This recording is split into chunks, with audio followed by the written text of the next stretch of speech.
Lord, amen? Ang sarap po magpuri sa Panginoon.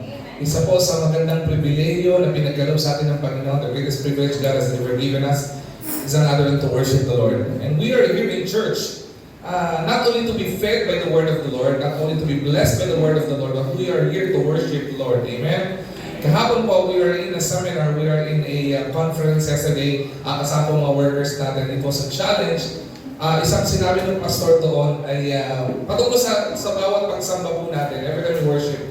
Sometimes, from Monday to Saturday, we prepare our hearts for worship. And on Sunday, we worship the Lord. Sabi, that shouldn't be the case. The case should be, every day, we worship the Lord. Okay? And Sunday is a celebration of our worship sa Panginoon. Kaya po, masaya po na magkasama-sama po tayo. So again, pakibati po yung katawan niyo ng good morning. Please greet the same way is a happy morning. A happy, blessed Sunday morning. Ayan, alright? So ayun po, we'll proceed with the message of the Lord ngayon po umagang ito. And we are still in the message series entitled Revealed. Okay, God revealing Himself to us through the different names and characters of God sa buhay po natin. And ngayon po, ito po, bago po ito, it's actually not a new name of God, but it is a new title na pag-uusapan po natin. Sabi nila, ano bang pronunciation niya, Pastor? Sabaoth, di ba? O whatever, di ba? The correct pronunciation of that is Jehovah Sabaoth. Okay? Some pronounce it as Jehovah Sabaoth, but it would be properly pronounced as Jehovah Sabaoth, the Lord of hosts. So our theme for our text for this morning would be found in 1 Samuel chapter 1 verse 3. So I may request everyone to please rise as we give reverence to the reading of God's word. Right? 1 Samuel chapter 1 verse 3, this is what the Lord says.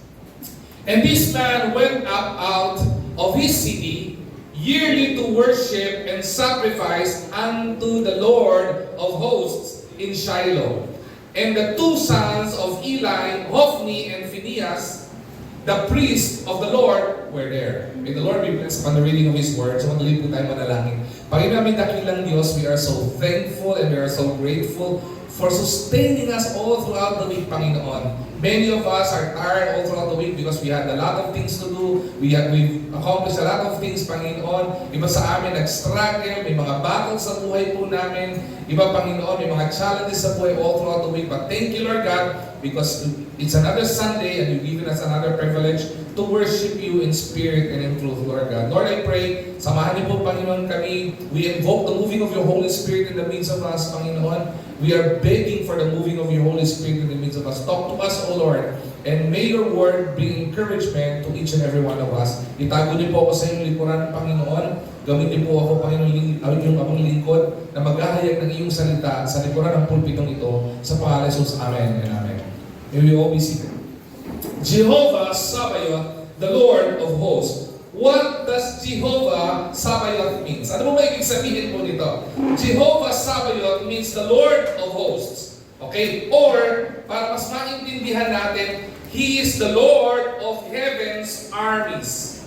Alright? Ibig sabihin, the Lord is in authority over the armies in heaven. The Lord is actually in authority not only in the armies of heaven, but even on earth. Sa mundo po ito, God is in control. Alright? Lagi po natin sinasabi po yan. Pag may mga hinihintay encouragement, sasabihin sa atin, kapag ka-discourage sa atin, don't worry kapatid, God is in control. If somebody is sick, some person would say, don't worry, God is in control. If we are suffering something, don't worry, God is in control. At maintindihan po natin bakit po ba nasasabi ng maraming mananampalataya or why there are so many Christians would say or would confidently say, God is in control. And the very main reason for that is because Jehovah Sabaoth exists. Amen? He is the Lord of hosts. There are moments in our life na pag dumadako po tayo sa buhay po natin, there are so many battles, there are so many struggles, there are different challenges in life. Hindi ko po kayang sabihin kung ano po yung mga saloobin nyo. Hindi ko po alam kung ano mga challenges ng bawat isa sa atin. Maybe you came to church, may sarili kang battle, you have a struggle in your heart, you have a struggle in your life. Maybe you are a mother and you are fighting for a child. Okay? Maybe you are a father and you are carrying the burden of your home for the provision in the family. Maybe you are a child who has a problem or struggle when it comes to school. Lalo po yun, no? Nakakalungkot yung balita, no? Yung news po ngayon, sobra. Sunod-sunod nung nakalipas, in Cavite, diba? Isang high school student, no? Nanaksak, no? Nanaksak ng classmate, diba? Tapos, pagdating sa southern part of the Philippines, Tacloban po ba yun? Yung bata naman, namaril. Sabi ko, grabe, tatapang na ng mga bata ngayon, ano? Diba? Sobrang tatapang ng mga bata. Hindi po natapos po yung doon. Diba? And all over the Philippines, news is coming out na marami po mga bata is actually, diba, engaging in these kinds of criminal activities. And it burdens not only me, but I think it should burden the church. Sabi nung iba, the evaluation would be because of a specific game in Roblox. Ang tawag na, Gorbax? Oh, yung Roblox na game na gawa sa Roblox, ang pangalan sa kanya ay Gorbax, and it was already banned in the Philippines. No? Binana po siya last week. Sabi nila yun yung dahilan. And marami ka makikita, because of the toxicity of the social media, makikita po natin, sasabihin ng iba, it is because of the upbringing of the parents. No? Siguro hindi nagabayan ng mga magulang nito. Paano nila kuha yung 38 pa na baril? Para siya nakapagdala ng gano'n. Sabi ng iba, dapat mag-tighten ng security sa mga schools natin, di ba? Maglagay ng metal detector. Ano yung school? Parang airport na rin.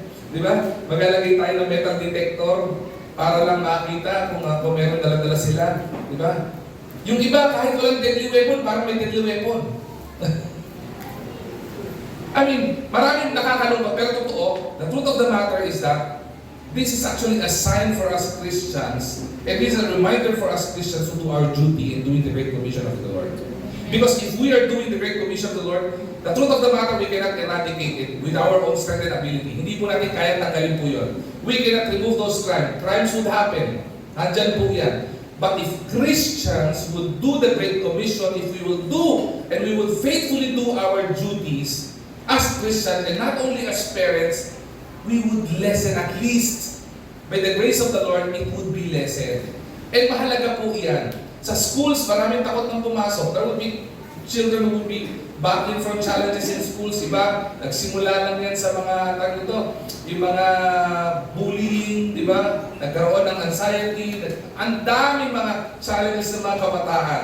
No? And even as believers, many believers would be having a struggles or challenge in standing against temptation.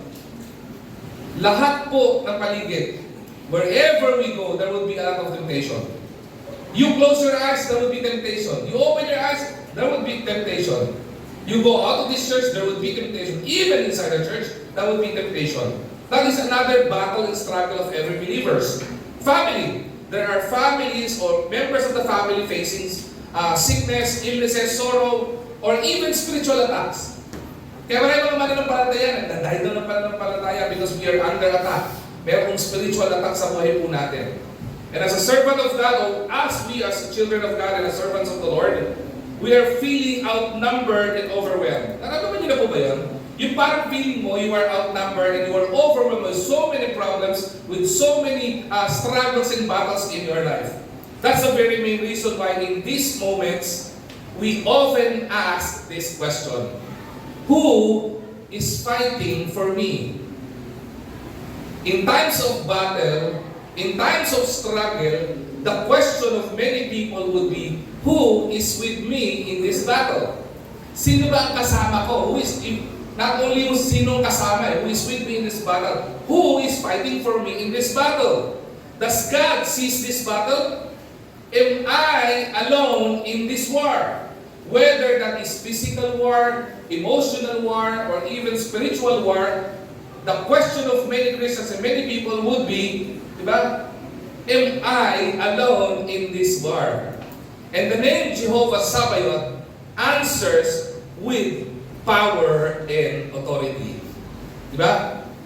Yung binasa mo natin kaninang passage in 1 Samuel indicates that we are not abandoned by the Lord, and the Lord will never ever abandon His children. And praise be to God. Kasama natin ang Panginoon. Last Sunday, we've talked about ano yung last Sunday? Jehovah. Ano po? Jehovah Shammah. The Lord is there. Kaya po, ang maganda po yan. Lagi natin sinasabi natin yan. If you think you're alone, tandaan mo, kasama mo ang Diyos. Diba? Jehovah Shammah. Alright? At hindi mo lang kasama ang Diyos. Okay? Siya po is also Jehovah Sabaoth, the Lord of hosts. The God we serve is the Lord of hosts. He is in authority and He is commander-in-chief of all the armies in heaven. At ang pinakamaganda po niyan, He is also in authority, the defender of His people and His children. And the victory for every enemy natin mga mananampalataya, kasama po natin ang Panginoon. Kaya po ngayon, pag-uusapan po natin Jehovah Sabaoth, the Lord of hosts. Let me give you a context of 1 Samuel chapter 1 verse 3 or 1 Samuel chapter 1. The main context of 1 Samuel, alright, at the beginning of this passage, of this context, the title Jehovah Sabaoth was revealed for the very first time in 1 Samuel chapter 3 as the commander, or He is the Jehovah Sabaoth, or the commander, or the commander-in-chief of the heavenly armies. Okay? At kung makikita po natin, nung una pong binanggit po, it was delivered for the specific context of the Israel is actually in national decline. Okay? Alam natin, Israel is the chosen generation of God. But during this time, Israel is in its spiritual decline. Bakit po? Marami po mga pangyayari, marami po mga nangyari po dito. Una, during the end of the period, nitong panahon na ito, okay, nawala po yung mga judges. Okay? Yung mga judges. Okay? Sumunod, tandaan natin, mahalaga po ang purpose ng mga high priests during this time. Mahalaga po ang purpose ng mga prophets and priests.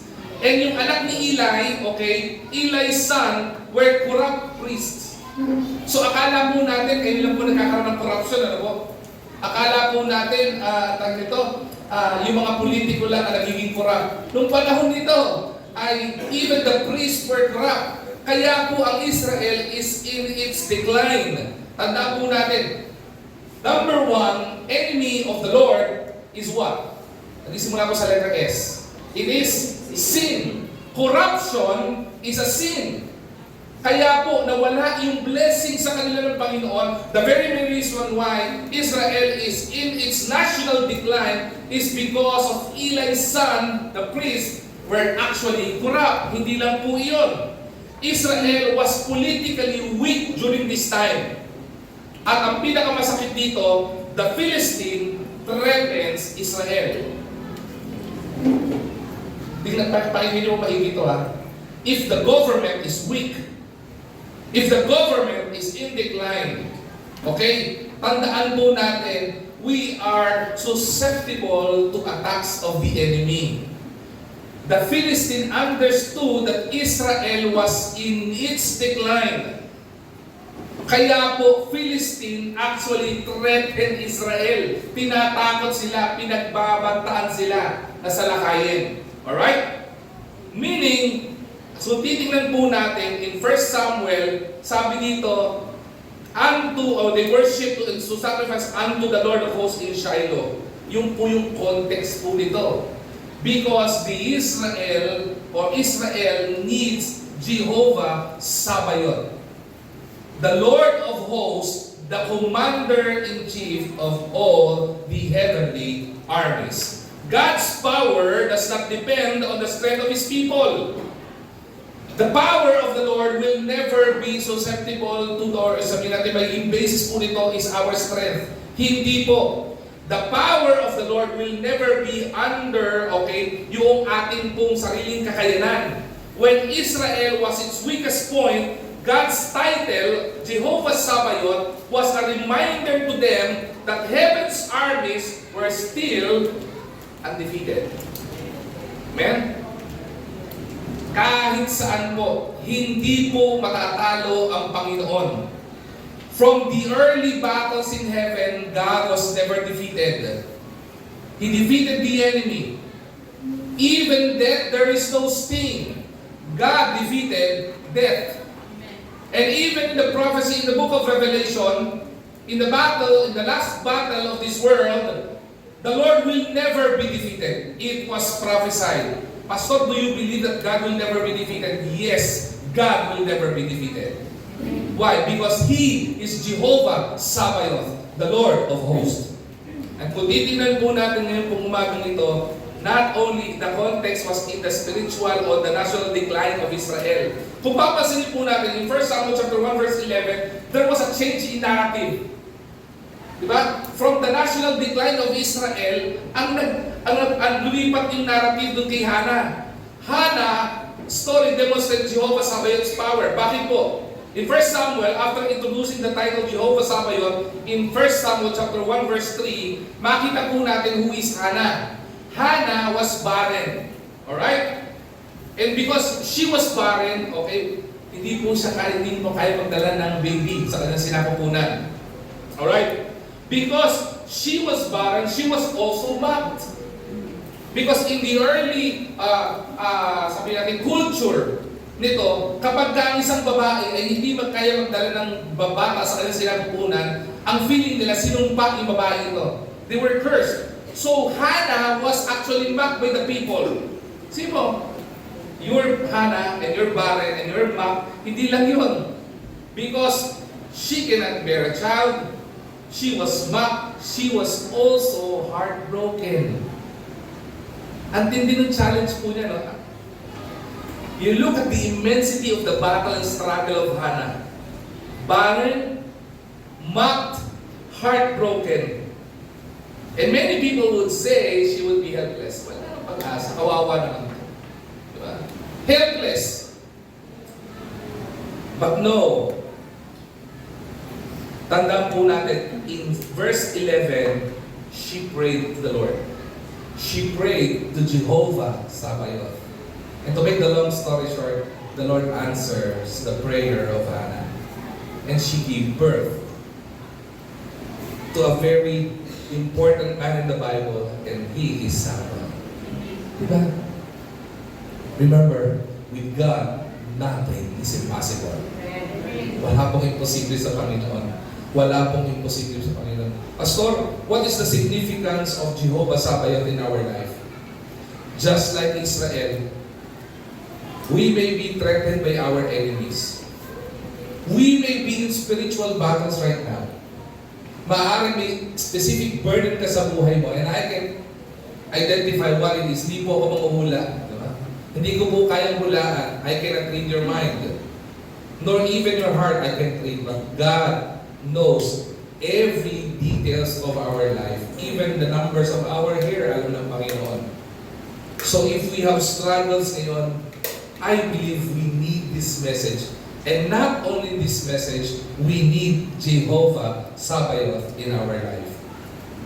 Kaya po ngayon pong umagang ito, tingnan po natin ang ilang bagay po.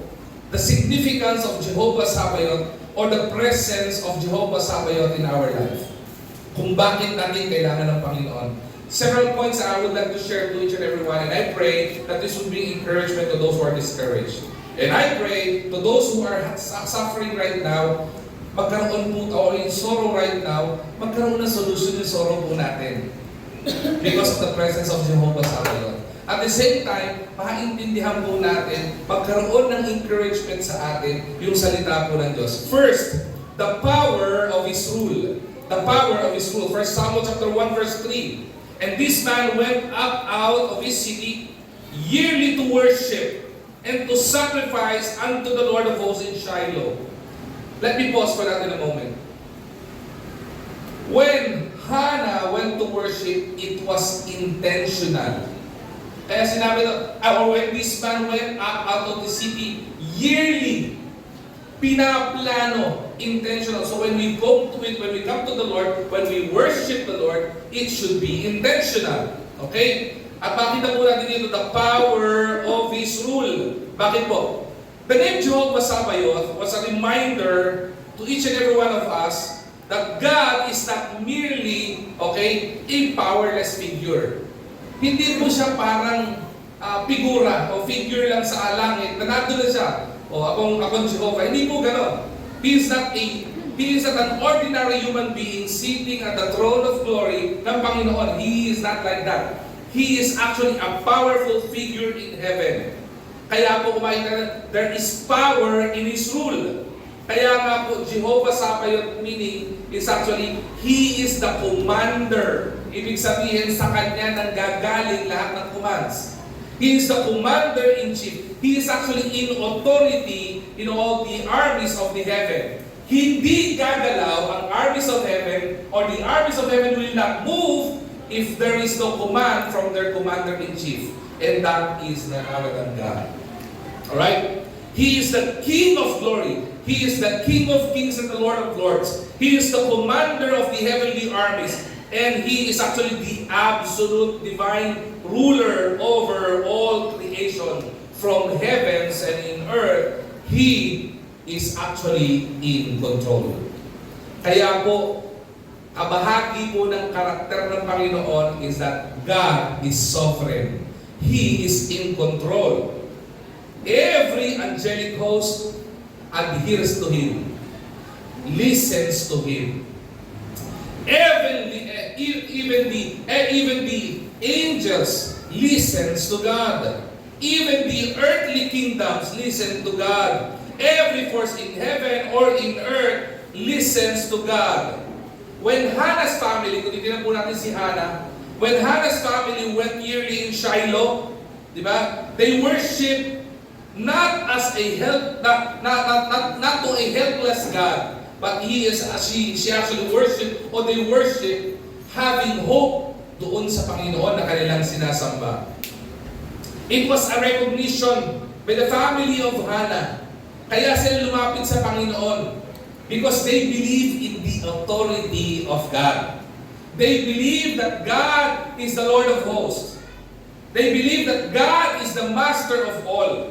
And if God controls everything, naintindihan ni Hannah and her family na kayang tugunin ng Panginoon, that the Lord doesn't only listen to their prayers, but God has the ability to answer their prayers. Alright? Yung po yung makikita po natin. Kaya po, there is power in the name of Jehovah. There is power in the rule of Jehovah Sabaoth in our lives. So when we are in our life's chaotic, sabihin po natin, situation, let us remember God is still on the throne. Ano pong ibig sabihin nun? Ibig sabihin, hindi po nagde-day off si Lord. Hindi po siya nagpapahinga.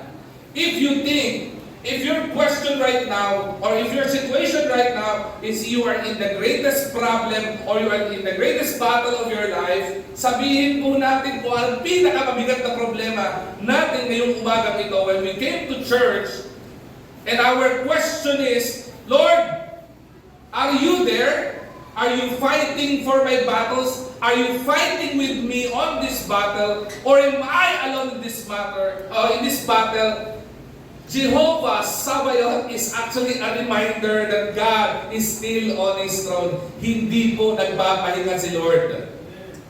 At ang maganda po dito, hindi po katulad natin. Tayo, buong maghapon nagtatrabaho, mapapagod. Diba? Kapag ka nadi-discourage, iiyak.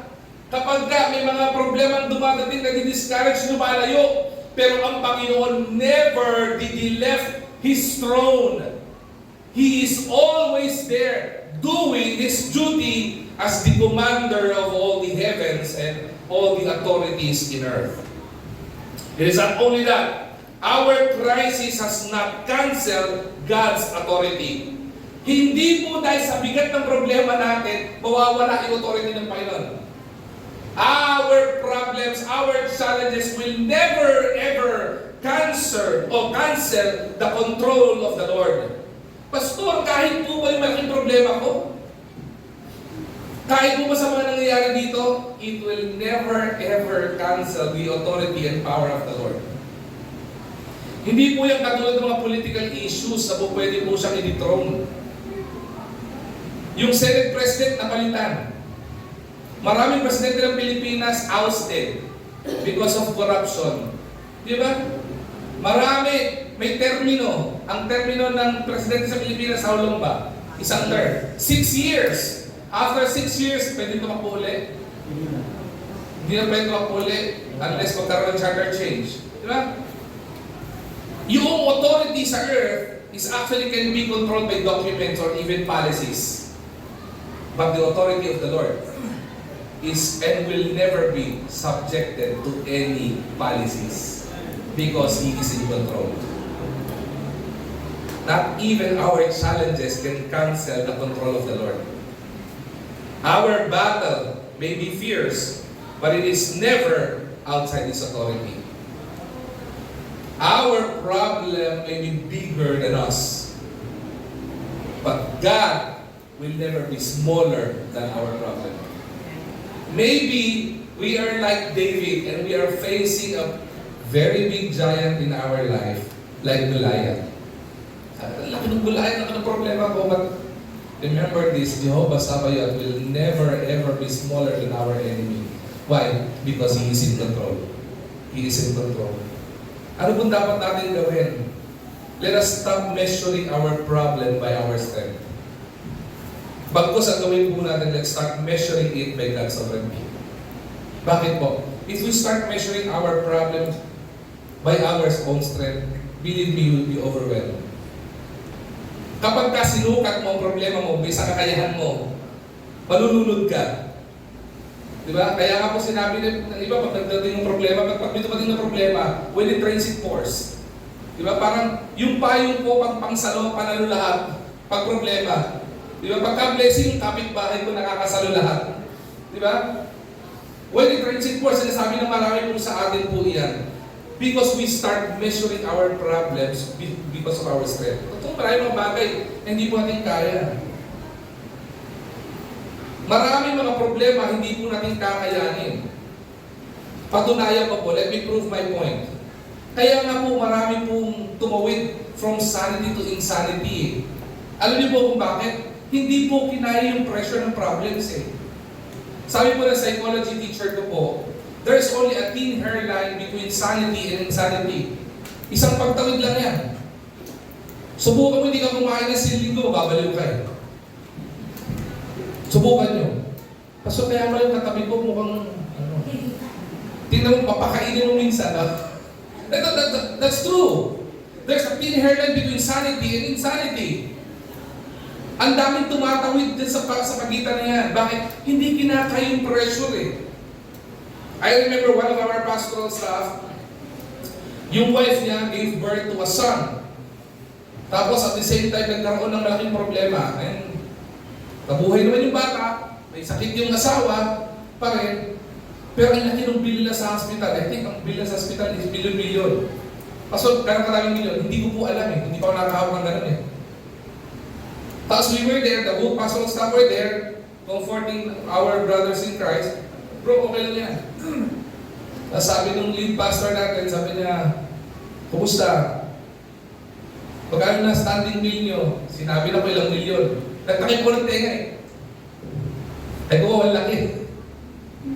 Alam, may tutulong ko, meron lang ako dito ano eh, 500. Diba? Kapiranggot na kapiranggot eh. Sabi ng lead pastor natin, pambayad ka? Wala po. Sabi niya, huwag mong problemahin. Bakit po? Wala kang pambayad. Paano po yun? Ang magkakaproblema sa yung ospital, hindi ikaw. Yung problema, huwag mo nang problemahin, problema yan eh. Diba? Pero ang ibig sabihin nun, it's about faith. From the matter, nasa labas naman sila. They're continuing the ministry. Nakalabas naman sila ng ospital. Buhay yung bata. Though may binabayaran, pero it was sustained daily by the Lord. Bakit? Because God is in control. The power of Jehovah Sabaoth. The power of His rule. Dalawa lang naman po yan eh. Pag may problema tayo o may pangangailangan tayo, it's either the Lord will give solution to the problem or the Lord will remove the problem. Ano yung sabihin po nun? It only shows that God is in control. Jehovah Sabaoth. Stop measuring our problem by our own strength. Hindi natin kaya. By faith, let's start measuring our problems or solution to the problem by God's sovereign power. Yung kakayahan po ng Panginoon. Sumunod, not only the power of His rule, but the presence of His rescue. Every time na magkakaroon ng sakuna, every time there will be trouble, mahalaga yung rescue. Alright? In our place, okay, lagi po kayong binabaha sa Pasig. At marami po sa bahay po, sa kapitbahay po namin, bungalow lang bahay. So, ibig sabihin, pagka tumataas na po ang baha, hindi po ang baha sa amin, Uncle Deep. Opo. Ang baha po sa amin, minsan lagpas tao. Kaya po, blessing po na may second floor kami. Pero yung mga walang second floor, they need to be rescued. Diba? In times of trouble, kailangan may mag-rescue sa atin. Ito yung kagandahan sa Panginoon. The presence of His rescue. Psalm chapter 46 verse 7. The Lord of hosts is with us. The God of Jacob is our refuge. Diba? In the place of the God of the presence of God, there is refuge. In the place and in the presence of God, we are safe. Yung po sinasabi ito, the presence of His rescue. Jehovah Sabaoth is not only the God who rules above us. Jehovah Sabaoth is not only in authority over the armies of heavens. Alright? He is the God who stands with us. His presence in battle changes everything. Yung presensya po niya, kayang baguhin lahat. Isipin niyo po ito. Hindi pa lumalaban, presensya pa lang. The presence of the Lord changes everything. Let me tell you one thing. Let me give you an illustration. Imagine this, kung meron kayong anak, okay, at meron siya nakaaway sa eskwelahan, pansinin mo, kayo siya tatakbo. Tatakbo yan sa magulang. At kapag kakatabi niya ng magulang niya, nag-iiba, di ba, yung battle. Bakit? Kasi yung tatay niya o yung nanay niya, mas malaki kaysa dun sa kaaway niya. Same thing with the Lord. The presence of the Lord will change every battle. Let me go back to my point kanina. God will never ever be smaller than our enemy. He is always greater than our enemy. Kaya nga po, He is Jehovah Sabaoth. Diba? He is the commander of all. Remember, ang daming cases sa Bible, the miracles performed by Jesus Christ. Remember this? Even the storm listens to God. Diba? May bagyo, ang sabi ng Panginoon, peace be still. May karamdaman, anong ginawa ng Panginoon? Binigyan ng healing. Diba? Yung walang eyesight, binigyan ng eyesight ng Panginoon. Yung hindi makapaglakad, pinaglakad ng Panginoon. Even yung patay, binuhay ni Lord. Ganun po yung power ng Panginoon, and the presence of God is a rescue to each and every believers. Presensya pa lamang po ng Panginoon, importante na. Okay? In 2 Kings chapter 6, Elisha, servant. Remember this story? The story of Elisha and the servant? No? Sabi ni Elisha, they're going to be in the middle of the battle. Tapos, pagtingin, sabi ni Elisha, tingin mo yung paligid. You make a survey sa paligid natin. And the servant came back to Elisha and say, Elisha, we were surrounded by the enemies. Wala tayong escape. We cannot escape our enemies. We are surrounded by the enemies. And you know the story behind this. Elisha prayed unto the Lord of hosts and asked for the Lord of hosts to rescue them. Ang sabi ng Panginoon, what the answer of the Lord was, He gave eyesight to the servant. Sabi ng Panginoon to the servant, open your eyes.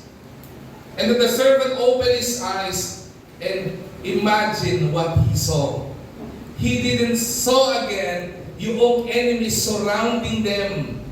What Elisha and the servant saw was the army of God was surrounding their enemies. Sometimes we are overwhelmed by problems and we think we are surrounded by so great a cloud of problems in our life, and we fail to open our eyes that God is surrounding our problems and not our problems surrounding us. Because God is always greater than our problem. God is always greater than our challenges. God is greater than all our battles. God is even greater than all over authorities on this earth. Minsan po, pikit ang mga mata po natin. Kaya po maraming mga mananampalataya, pinanghihinaan po tayo ng loob. Maraming mga Christians, we are discouraged so much because we fail to see that God is in control. Akala po natin we are with so many enemies in our life. Nakatulad tayo nakatutok. Nakalimutan natin, hindi tayo napapaligiran ng kaaway. Yung kaaway ay napapaligiran ng Panginoon. Di ba? Kaya pwede sabihin ng Panginoon, sumuko ka na. Di ba? Sabi ng mga pulis, sumuko na kayo, napapaligiran ko kayo. Di ba? Pero sa Panginoon, hindi. Sumuko ka na, napaliligiran kita. In the Philippine context of grammar, mali yun. Di ba? Di ba? Pwede mo paligiran. Sumuko ka na, napaliligiran kita. Di ba? Magsitayo ka. Mali sa grammar ng Tagalog yun. Pero sa Panginoon, posible yun. Because He was the commander-in-chief of all the armies of heavens. Kaya kung titingnan po natin, the believers may not always, or we Christians may not always see what God is doing, but Jehovah Sabaoth is always at work behind the scene. When we feel surrounded by fear, when we feel surrounded by financial burdens in our life, when we feel like there's a lot of oppositions in our life, if we feel like we are surrounded by spiritual attack or spiritual battles in our life, if we felt like there's a lot of uncertainty in this world, remember, we are not surrounded by our enemy. Rather, the enemy is actually surrounded by God and His army. Instead of panicking, diba? Instead of worrying, kaya pa sinabi ni Lord, no? Do not worry for tomorrow and let tomorrow worry for itself. Meron palang dahilan kung bakit sinabi ni Lord yun. And the reason is that instead of us panicking in the battle, pray for eyes of faith to see the presence of God in the middle of it. Ang prayer pala natin, kailangan nagbabago. Panginoon, may problema. Anong common problem natin? Anong common prayer? What is our common prayer if there is actually a problem? Lord, bigyan niyo po ako ng solusyon sa problema na ito. If there is a greater need, sasabihin mo, Lord, please provide for our need. If there's someone who's actually sick, Lord, bring healing. Diba? Tama po ba yung prayer? Tama naman po yung prayer na. That's a correct prayer also. Pero in times of battle, magandang prayer natin, Lord, allow me to see beyond what man can see. And allow me to see your purpose on why I am in this situation. Because I know you are in control. I know in your presence I'm safe. Because the God of Jacob knows you. And our God knows you as our place of refuge. In your presence, we are safe. Pangatlo po, the promise of His victory. If God is the commander-in-chief of all the heavenly armies, ibig sabihin there is always a battle. Wala na pong army kung wala nagbabandyang battle. At kung may battle, okay, kung may struggle, if there is a battle, somebody should win or somebody should win the battle. Tama mo ba? Kailangan may malalim po doon. Pero kagandahan po dito, sa Panginoon, kahit kailanman wala kang katalo-talo. The promise of His victory. Hindi po ako sa garol. Hindi ako nagsusugal, and I don't encourage anyone to gamble. Pero the greatest gamble na pwede mong gawin sa buhay mo ay pagkatiwala ang buhay mo sa Panginoon. You trust the Lord. Kaya sa Panginoon, wala kang katalo-talo. Sa Panginoon, pag itinaya mo, kahit lahat, hindi matatalo. Bakit? He is in control eh. Hindi siya matatalo. The promise of His victory. 1 Samuel chapter 17 verse 45. And I come to thee in the name of the Lord of hosts. Di ba lumapit sa ito? The Lord of hosts does not enter the battle to lose. Ang gandahan mo nito. He will not enter into the battle to lose. God will come into the battle for victory. Kaya meron pong kanta po na hymnal di ba? There's a victory in Jesus, di ba? My Savior forever. Di ba? There is victory in Jesus. Di ba? Hindi siya papasok sa battle para magpatalo. Papasok siya sa battle kasi papapalalunin niya yung battle na yun. And ang pinakamaganda dito, God will never ever be defeated in every battles. Even the greatest battle of our life, it will never defeat the Lord. Hindi po madidefeat ang Panginoon. Hindi po kayang talunin. Remember David, when David faced the greatest giant in his life, whose name is Goliath, not in his own name, not in Saul's armor, not in human strength, but in the name of God. Remember, di ba, ano sabi niya? Di ba, pagdating ni David, kinukot siya, they were being mocked by the Philistine. Remember? Tapos the armies of Saul, King Saul, were so afraid na ayaw nilang labanan because Goliath is so big. Hindi po yung masakit doon eh. Ang masakit doon, yung mga kamag-anak ni Goliath were also giants. Alright? Kaya pagdating doon, takot na takot.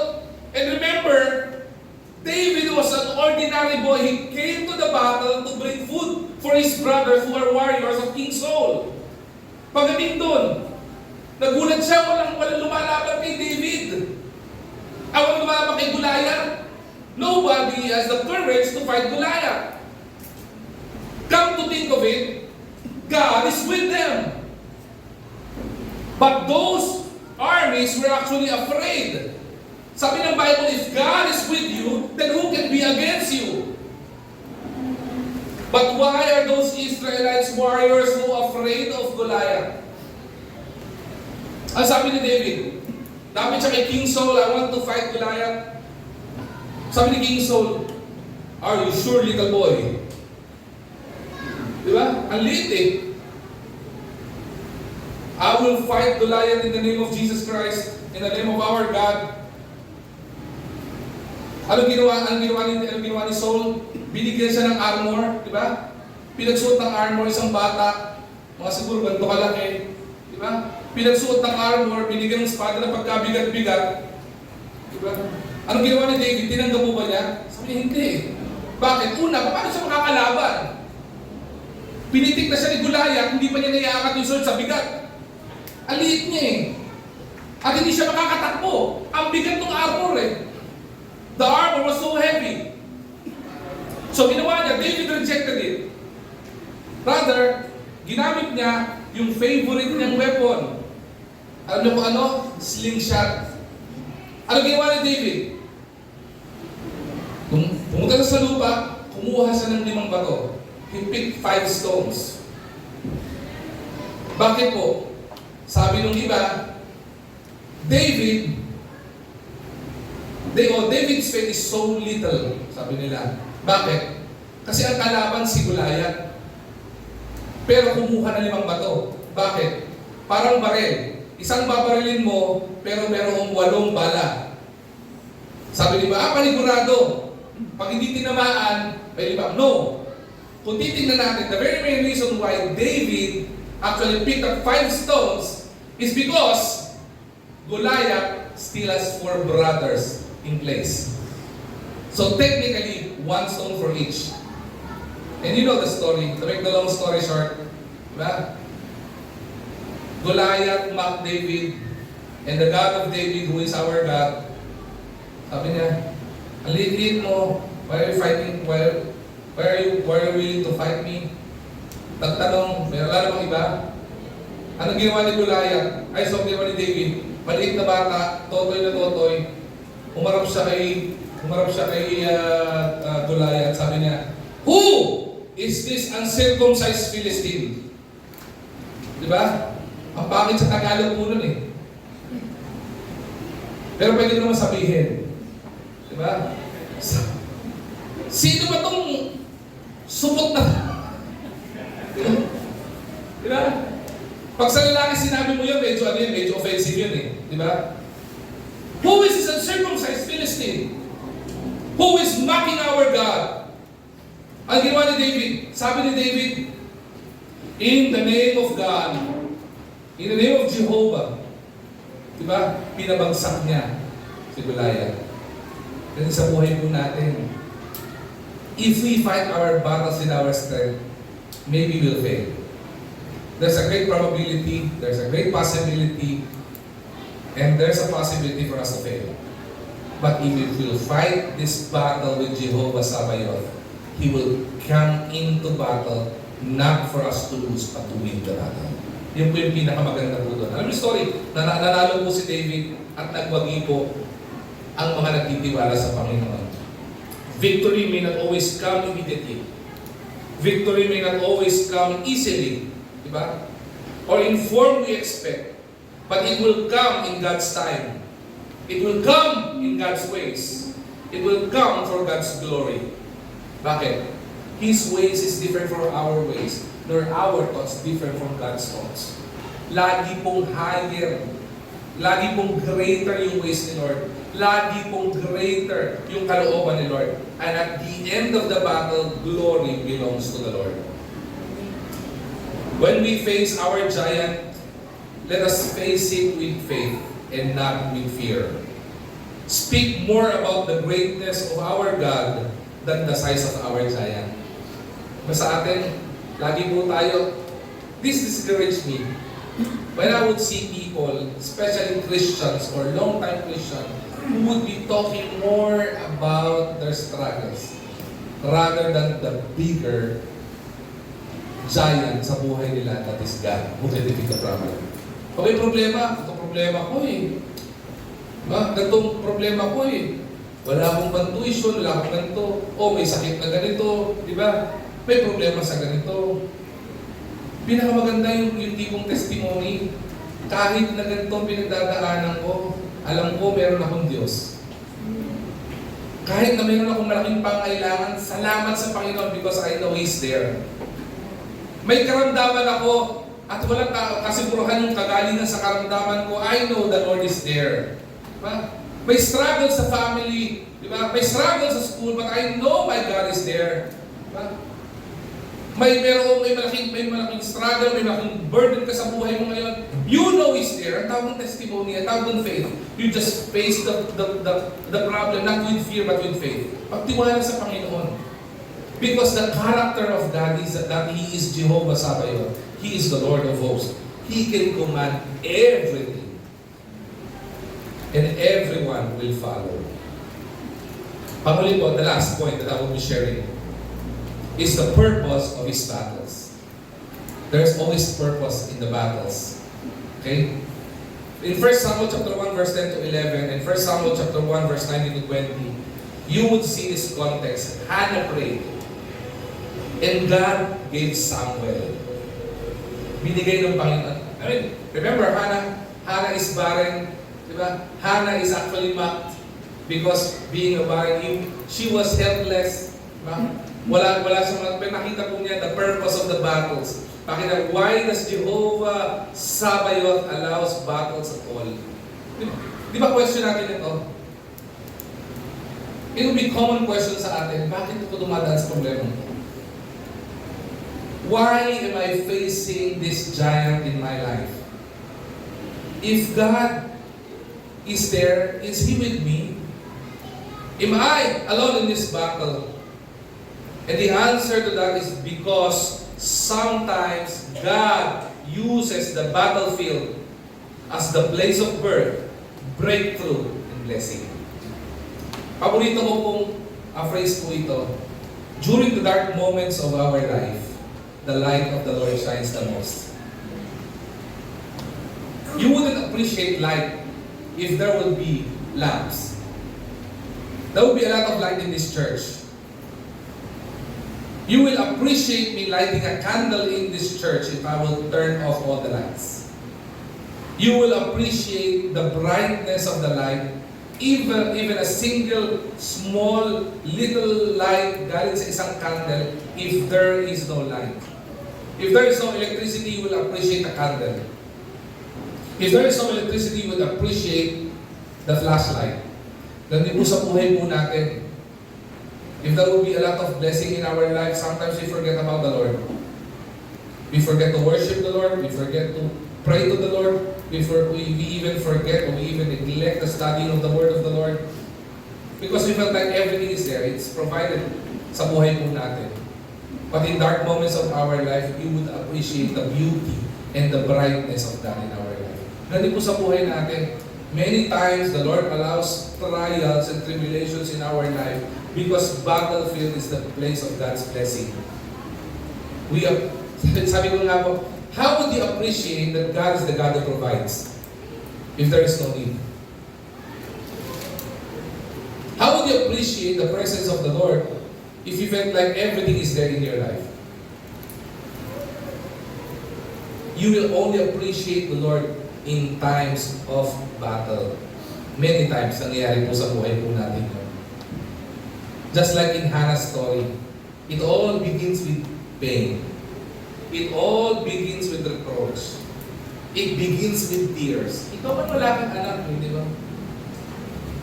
Sino po dito may problema ng umiiyak? Sino po dito nagkakaproblema kayo hindi ka nasasaktan? Di ba? Lahat tayo nagkakaproblema. Lahat tayo nasasaktan. Lahat po tayo pinanghihinaan. But the Lord of hosts used the struggle of Hannah to prepare her for the arrival of Samuel. Ganda po nun, ano? Yung battle ni Hannah was a preparation for the blessing of the Lord. Diba? Bakit po? It becomes a living testimony. Yung alam mo, sa buhay mo, na mukhang hopeless, pero pag pinagkatiwala mo sa Panginoon, help is coming. Blessing is coming. Remember, Jehovah Sabaoth will not enter the battle to lose. He will enter the battle for you to win. And to win the battle with Him. Sometimes the Lord of hosts fights for us by changing the situation. Sometimes He fights in us by changing the character or even our character. And most of the times, He fights through us to fulfill a purpose bigger than ourselves. Our battle may be producing patience, deepening our prayer life, strengthening our faith, or preparing a testimony that will bless others.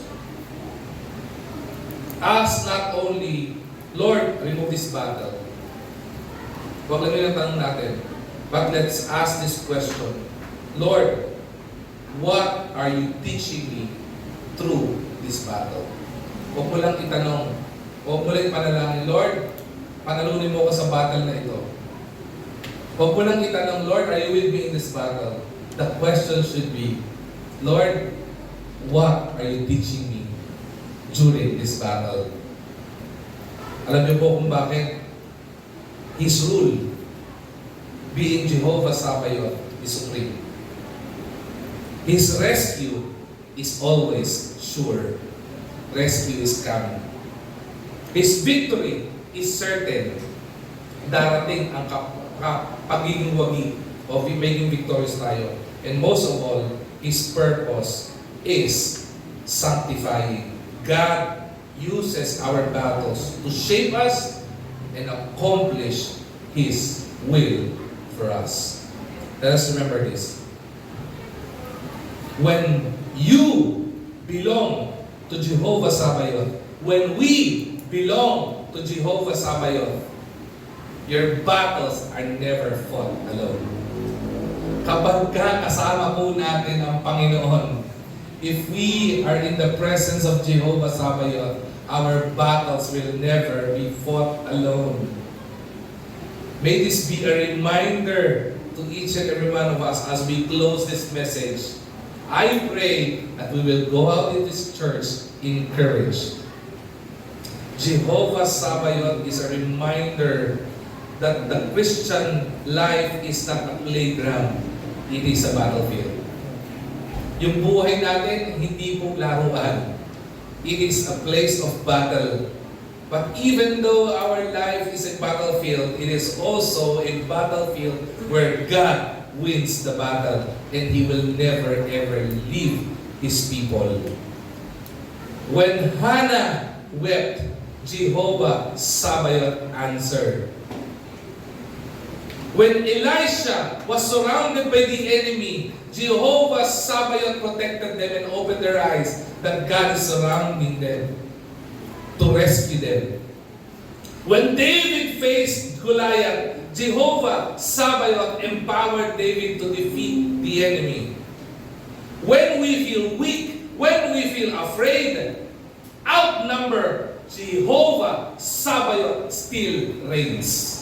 He is still on the throne, doing His duty as the Lord of hosts, the commander of all the authorities, both in heaven and in earth. So whatever battles we are facing today, there might be a battle in our home, there might be a battle in our mind, there might be a battle in our relationship, there might be a battle in our ministry, there might be a battle in our body right now, there will be a battle in our faith right now. Lift up your eyes to Jehovah Sabaoth and declare that He is the Lord of hosts, and the Lord of hosts is with us and will always be with us. We will not fight alone, and we will never ever fight alone. Even unto the end of days, we will never ever fight alone, because God is Jehovah Sabaoth, the Lord of hosts. The God of the angels' armies, the God of all the authority on behalf of His children. Ang closing po natin, maintindihan natin, when we belong to Jehovah Sabaoth, our battles will never be fought alone. Hindi ka mag-iisa. You are with your Savior. We are with our Savior. The size of our enemy is nothing compared to the strength of our Savior. He is always bigger than our Savior. Faith does not deny the battle. It declares that God is greater than the battle. Jehovah Sabaoth is the God who commands heaven and comfort His people on earth. What terrifies you has already been measured by the Lord of hosts. Anong tumatakot sa iyo? What is the cause of your fear? Jehovah already won the battle.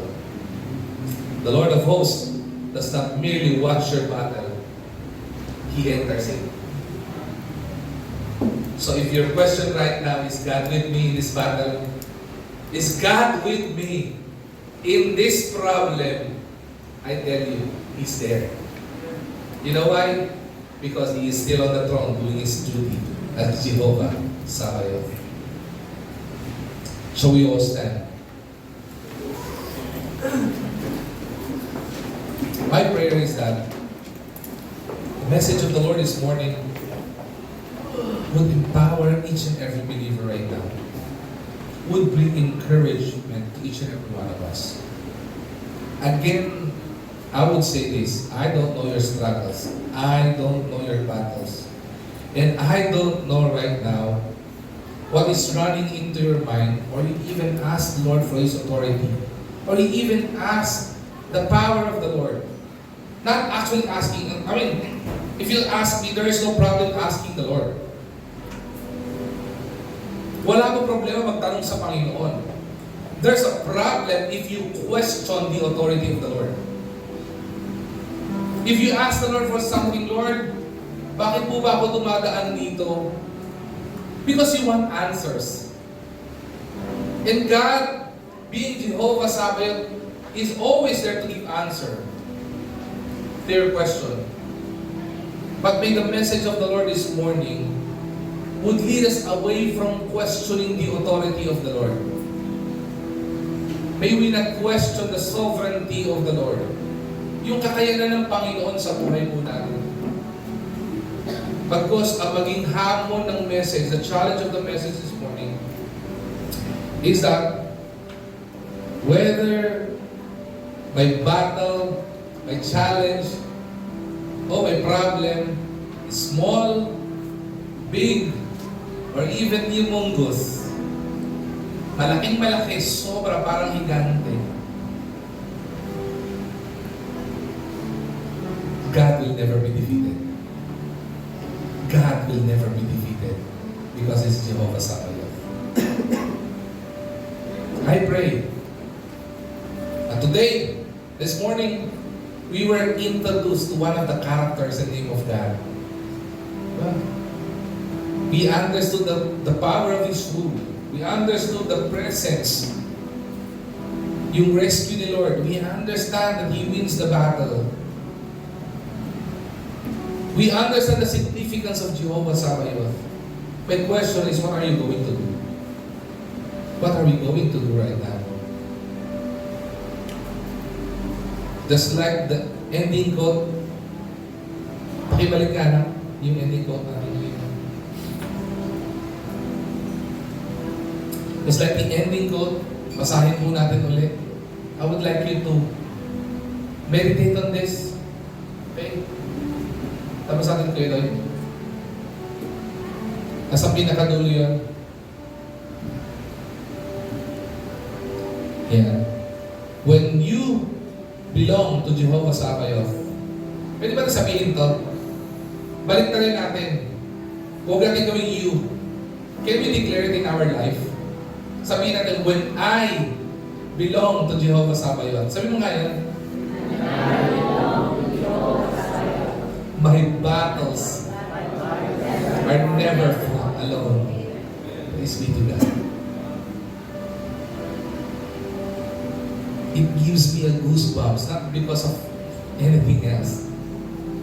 I know that whatever, how big my battle is, if I am in the presence of Jehovah Sabaoth, I will never be alone. And I will never be abandoned because God never abandoned those children He loves the most. Mahal tayo ni Lord eh. Mahal ka ni Lord eh. He will never abandon you. Always be in the presence of Jehovah Sabaoth.